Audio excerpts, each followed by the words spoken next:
আসসালামু আলাইকুম বন্ধুরা, চলুন আজকে আমরা কচু শাক উঠিয়ে রান্না করি।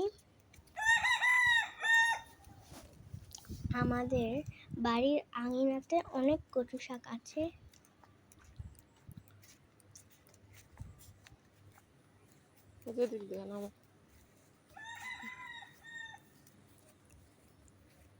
এই যে দেখুন, আমাদের বাড়ির পিছনে পুরো জঙ্গল আর অনেক অনেক কচু শাক। আমাদের যখন ইচ্ছা করে তখনই আমরা তুলে খেতে পারি। আমি ছোট থেকে কচু শাক তোলা শুরু করছি। এই যে এখান থেকে ওঠাও।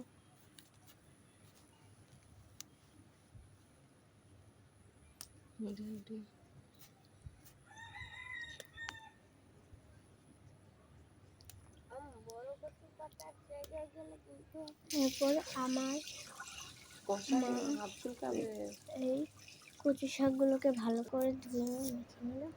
এরপর আমার মা পেঁয়াজগুলো কাটছিল। নিচের অংশ দেখা যাচ্ছে? নিচের অংশ, হ্যাঁ। তাহলে কাটতে হবে। তেলের অংশ না, তোমার ক্যামেরা থাকবে বাটির মধ্যে। আবার স্টার্ট করো। আমাদের ভর্তা রেসিপিটি কেমন লাগলো আপনারা কমেন্টে জানাবেন এবং ভিডিওটিতে লাইক করে যাবেন।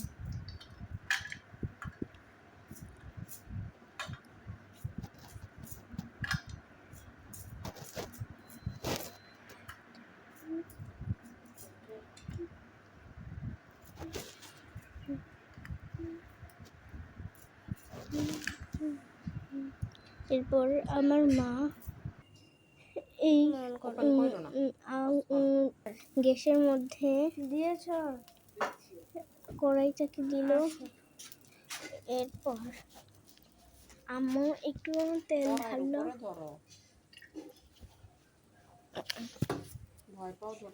না, কাটা পেঁয়াজ রসুনগুলো ঢাললো এবং কিছু মরিচের সাথে ঢাললো। এরপর এগুলো দাঁড়াও, উপরে ধরো না।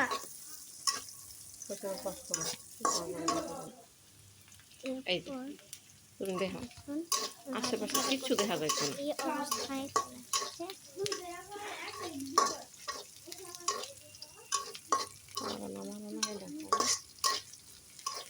রাউনি ছাত্রকে ডাক দাও।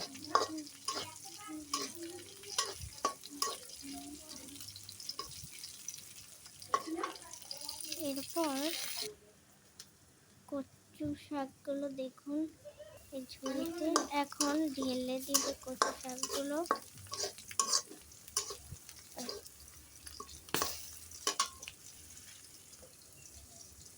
এই যে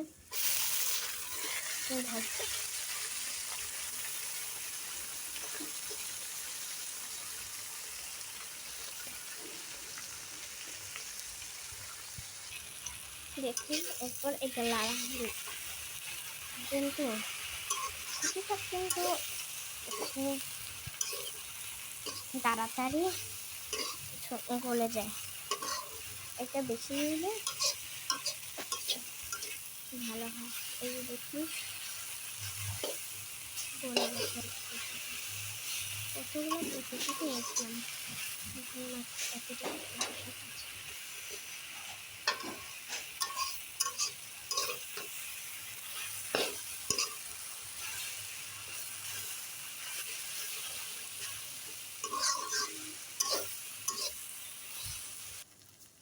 এরপর দিল আম্মু লবণ।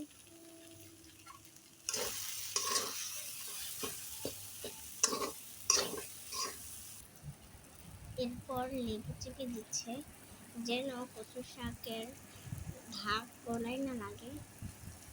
একটা, দুইটা, তিনটা, আপনারা যতটা ইচ্ছে ততটা দিতে পারেন,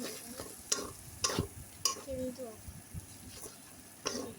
লেবু ছাড়া রান্না করবেন না, তাহলে আপনাদের গলা চুলকাবে। এই যে কচু শাক রান্না শেষ।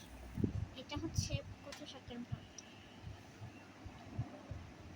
এইবার দেখেন আমি বসেছি প্লেটে কাঁচামরিচ, কচু শাকের ভর্তা মরিচের ভর্তা, টমেটো আর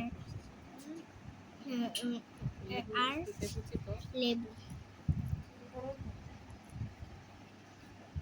আমি ভাত মাখিয়ে খাচ্ছিলাম, খুব মজা হয়েছে, আমার কাছে খুব ভালো লাগে। দেখেই আমার খুব মজা হচ্ছে।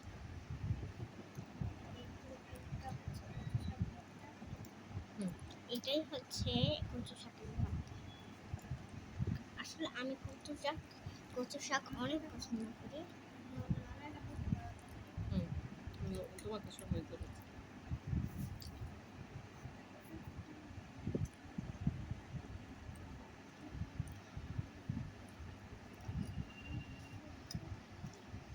বিসমিল্লাহ।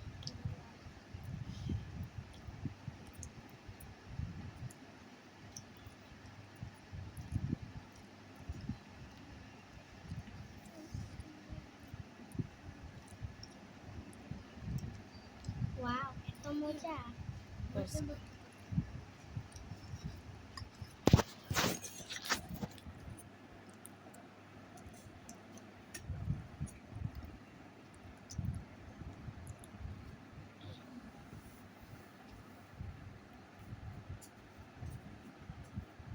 এরপর আমি মরিচের ভর্তা নিচ্ছি।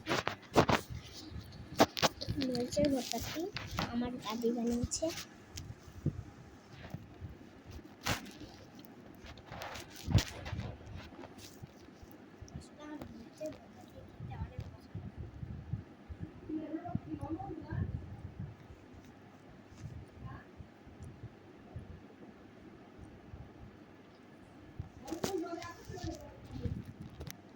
ওয়াও,